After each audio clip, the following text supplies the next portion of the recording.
ang sabi ng kanyang asawang Reyna, Haring David, hindi ka na nahiya? Sumasayaw ka sa karsada? Eh, haring-hari ka. Ang sabi ni Haring David, ako nahihiya.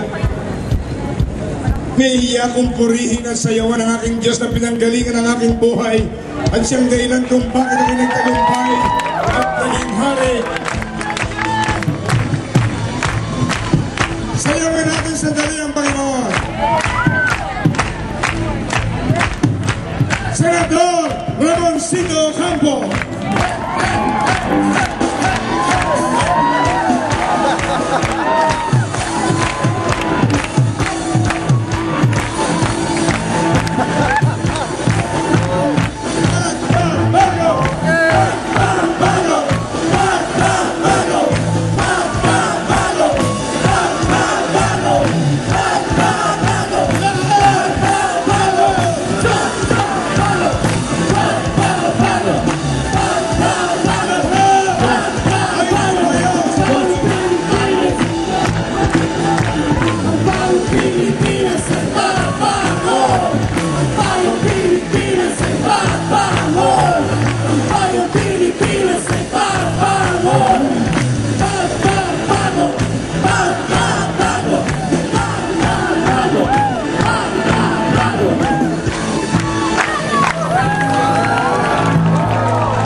Seseryuhan po natin ang tagumpay ngayong gabi para hindi na ito maagaw pa ng pwersa ng kadiliman.